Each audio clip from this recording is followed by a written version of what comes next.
Hello student, good morning all of you.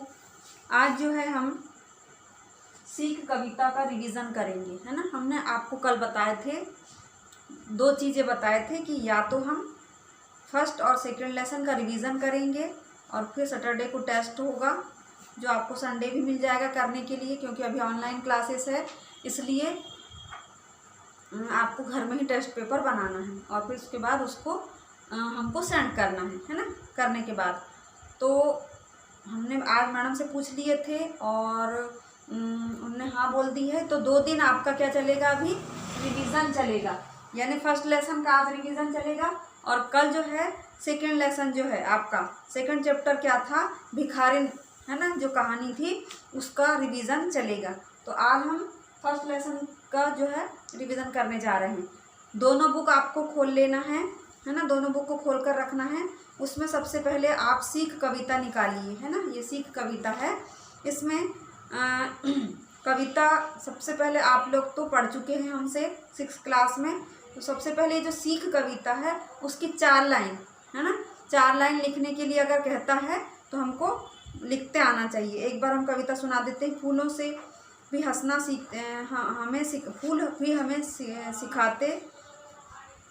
भी हंसना हमें सिखाते, कोयल गीत सुनाना, सूरज की किरणें सिखलाती तम को दूर भगाना, बहती सरिता हमें सिखाती आगे बढ़ते जाना, उठता धुआं सिखाता हमको ऊपर चढ़ते जाना, सहनशील वसुधा सिखलाती सबका पालन करना, आसमान का चांद सिखाता जग को रोशन करना, सागर का संगम सिखलाता सबको गले लगाना, फल से लदे पेड़ सिखलाते फल पाकर झुक जाना, है ना। और उसके बाद आगे है कविता। वर्षा की बूंदें सिखलाती सबकी प्यास बुझाना, संतों का जीवन सिखलाता सबको राह दिखाना, सारी प्रकृति हमें सिखाती सबका रखना मान, सब साथ सभी के मिलकर रहना सबका रखना ध्यान। मतलब ये जो कविता है उसमें सबसे पहले अपने को क्या करना है, 4 लाइन कविता की याद रखना है। तो इसमें आपका ये फर्स्ट चीज हो जाएगा कविता की 4 लाइन, है ना। उसके बाद जो सेकंड क्वेश्चन है उसमें आपको शब्दार्थ याद करना है, जितने भी शब्दार्थ इसमें दिए गए हैं, है ना। जैसे कि इसमें दिखा है बिहसना यानी हंसना, तम यानी अंधेरा, सरिता यानी नदी, वसुधा यानी पृथ्वी धरती। उसके बाद आगे है मीनिंग और आपकी ये संगम यानी मिलन, सिंधु यानी सागर, पृथ्वी भू धरती धरा, और आगे है इसके बस इतने ही शब्द है। एक बार और देख लेना कॉपी में आप लोग, तो उससे आपको शब्दार्थ सेकंड नंबर पे आपको क्या करना है, शब्दार्थ याद करना है। उसके बाद अब ये पेज पलट दीजिए। 2 नंबर का जो पेज है उसमें कविता के बारे में कवि इसमें क्या बताना चाह रहे हैं। तो ये कविता हमें प्रकृति से सीख लेने की प्रेरणा देती है ना।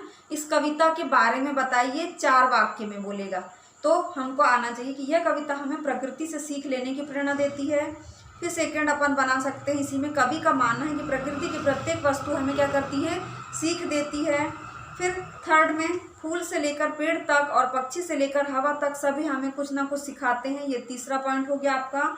और चौथे नंबर पे यदि हम उनकी सीख को ग्रहण करते हैं तो हमारा जीवन सरल और सशक्त बनता है।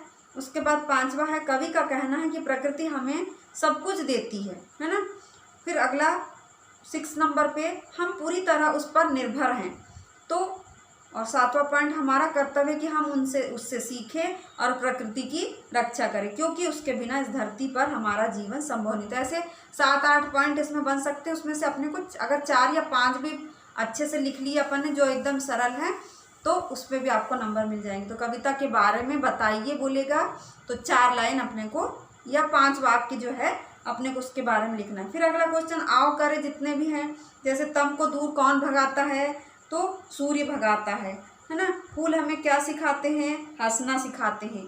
गीत गाना कौन सिखाता है, कोयल सिखाती है ना। उसके बाद अगला क्वेश्चन है कौन सा नाम धरती का नहीं है, तो सुधा नहीं है। सुधा का मतलब क्या होता है, अमृत होता है ना। फिर सही वाक्य पर सही का टिक और गलत पर गलत का लगाइए। उठता धुआं हमें ऊपर उठने की सीख देता है, सही है ना। वर्षा की बूंदें हमें गीत गाने की प्रेरणा देती है, रॉन्ग, गलत है ना, सबकी प्यास बुझाती है। अगला क्वेश्चन है, सूरज हमें जगत को प्रकाशित करने की सीख देता है, तो ये सही है ना। उसके बाद ये नहीं, मतलब ये क्या है, हाँ ये भी सही है। उसके बाद सरिता हमें सबकी प्यास बुझाने की प्रेरणा देती है, रॉन्ग, गलत होगा, आगे बढ़ते जाना सिखाती है। उसके बाद अगला क्वेश्चन है, धरती हमें अनाज उपजाने की सीख देती है, तो ये भी गलत है क्योंकि ये सबका पालन करना सिखाती है। मतलब जो कविता में लिखा है उसको अपने को एक बार और ध्यान से देख लेना है। अगला क्वेश्चन है, दिए गए प्रश्नों के उत्तर दीजिए। कोयल हमें क्या सिखाती है, गीत सुनाना, है ना। सबको गले लगाने की प्रेरणा कौन देता है, सागर देता है। कौन फल पाने पर झुक जाता है, पेड़ झुक जाता है। सबकी प्यास कौन बुझाता है, वर्षा की बूंदें। अगला क्वेश्चन, संतों के जीवन से हमें क्या सीख मिलती है, सबको राह दिखाने की, है ना। अब उसके बाद सीख पाठ के आधार पर प्रकृति से प्राप्त होने वाली शिक्षाओं का वर्णन कीजिए। तो जैसे ये कविता के बारे में लिखे, उसका आंसर भी ये वाला हो सकता है ना, हो ही सकता है। तो वो अगर यहाँ पर कविता के बारे में याद करेंगे तो ये भी क्वेश्चन आपसे बन जाएगा, है ना। उसके बाद ये पूरा हो गया आपके 4 नंबर तक के क्वेश्चन। अब अगली बुक निकालिए। यहाँ पर एक कविता दी है, देखो कोयल काली है पर मीठी इसकी बोली है, इसने ही तो कूक कूक कर आमों में मिश्री घोली है। कोयल कोयल सच बतलाना क्या संदेशा लाई हो, बहुत दिनों के बाद आज फिर इस डाली पर आई हो। क्या गाती हो, किसे बुलाती, बतला दो कोयल रानी। धरती प्यासी धरती देख मांगती हो क्यों, क्या मेघों से पानी। कोयल यह मिठास क्या तुमने अपनी माँ से पाई हो, माँ ने क्या तुमको मीठी बोली यह सिखलाई है। ये सीख कविता है एक और। इसके क्वेश्चन फिर आपको बनाना है, बहुत भली हो तुमने माँ की बात सदा ही मानी है, इसीलिए तो तुम कहलाती हो सब चिड़ियों की रानी है। कोयल की बोली कैसी है, कुहू कुहू मधुर मधुर, है ना, यह मधुर मधुर। कवित्री कोयल से सच सच क्या बतलाने को कह रही है, तो क्या बतलाने के लिए कि क्या संदेशा लाई हो कहती है ना। कोयल चिड़ियों की रानी क्यों कहलाती है, क्योंकि वह माँ की बात सदा मानती है। अगला क्वेश्चन है, कोयल को मीठा बोलना किसने सिखलाया होगा, तो आंसर आएगा माँ ने।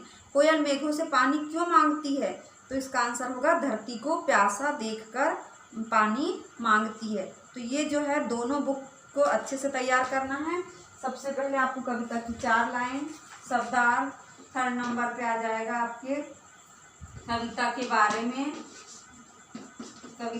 बारे में, है ना। उसके बाद 4th में आएगा आपका आओ करें, 4 तक के है। आओ करें 1 2 3 और 4, है ना। 1 2 3 4 ये 4 तक के है। तो 4 वाला जो है ये 4 और ये दोनों ये एक से हैं, है ना। ये दोनों का आंसर वही आएगा, है ना। अब उसके बाद ये 5वें नंबर पे मेरी बारी जो है, मेरी बारी की क्वेश्चन, है ना, वो जो गद्यांश है उसके क्वेश्चन, मतलब जो कविता थी उसमें कविता के प्रश्नोत्तर याद करना है। इतनी चीज़ें आपको रिवाइज करना है और कल हम पूछ भी सकते हैं। उसके बाद आपने को क्या करना है, सेकेंड लेसन जो है कल याद करके रखना। इतना पूरा तैयार कर लेना और सेकेंड लेसन थोड़ा सा पढ़ के रखना कि हम कल उसका रिवाइज करेंगे। सैटरडे को एक क्वेश्चन पेपर देंगे, उसको आपको दोनों पार्ट के जो भी आएगा उसको सॉल्व करना है और मंडे को आपको डाल देना है या संडे को ही डाल देना है, ठीक है। धन्यवाद बच्चों, आज की कक्षा यहीं समाप्त होती है।